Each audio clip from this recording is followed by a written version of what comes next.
Live Tamil செய்திகள். ஜீ தமிழ் தொலைக்காட்சியில் ஒவ்வொரு வாரமும் சனி மற்றும் ஞாயிறு தினங்களில் இரவு 7 மணிக்கு ஒளிபரப்பாகி வரும் பிரபலமான நிகழ்ச்சிதான் சரிகமப.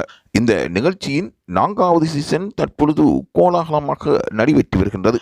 மக்களுக்கு மத்தியில் இது மிகவும் பிரபல்யம் பெற்றிருக்கின்றது. மெகா ஆடிஷன் மூலமாக மொத்தம் 24 போட்டியாளர்கள் தேர்வு செய்யப்பட்ட நிலையில் கடந்த வாரம் தொடக்கம் பல போட்டியாளர்கள் நீக்கப்பட்டு வந்தது பலராலும் அறியப்பட்ட விடயமாகும். 12 போட்டியாளர்கள் இதுவரையில் அந்த சரிகமப நிகழ்ச்சியிலிருந்து நீக்கப்பட்டிருக்கின்றார்கள். அந்த போட்டியாளருக்கு இடையில் பல போட்டியாளர்கள் தற்பொழுது தங்கள் திறமைகளை காட்டி மக்களுக்கு மத்தியில் பரபரப்பை பெற்றிருக்கின்றார்கள். கடந்த வாரம் பாடி முடித்த நிலையில் இந்த வாரம் மீது 12 போட்டியாளர்களின் போட்டிக்கான முதல் பெர்ஃபார்மன்ஸ் தற்பொழுது வெளியாகி பரபரப்பை ஏற்படுத்தியிருந்தது. இந்த நிலையில் கடந்த வாரம் இலங்கையைச் சேர்ந்த விஜய் லோசன் அவர்களும் நீக்கப்பட்டிருக்கிறார்கள். சரிகமப மேடையில் பல சுவாரஸ்யமான சம்பவங்களும் நடைபெற்று வருகின்றன.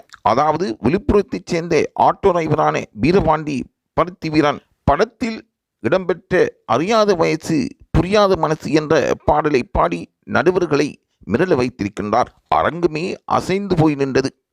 பலரும் இதை பாராட்டியிருக்கின்றார்கள். வீரபாண்டி பாடலை கேட்ட சீனிவாஸ் எப்படி நீ இப்படி பாடுகிறாய் என்று அயர்ந்து போயிருக்கின்றார். அப்படியே நெஞ்சில அடிக்குது என பாராட்டியும் அவரை பல போட்டியாளருக்கு மத்தியில் சிறப்பாக பேசியும் இருக்கின்றார். அதன் பிறகு வீரபாண்டி ஆட்டோ ஸ்டாண்டில் வேலை பார்க்கும் அத்தனை டிரைவர்களும் மேடைக்கு வந்து சர்ப்ரைஸ் கொடுத்தும் இருக்கின்றார்கள். தங்கள் நட்பை வெளிக்காட்டி அவர்களுக்கு மத்தியில் பரஸ்பர ஒற்றுமையையும் அங்கிருந்த ரசிகர்களால் பார்க்கக்கூடியதாக இருந்தது. மேடையே வீரபாண்டியால் களை கட்டி நின்றது. இது தொடர்பாக செய்திகளை பெற்றுக்கொள்வதற்கு லைவ் தமிழ் செய்தியுடன் இணைந்திருங்கள்.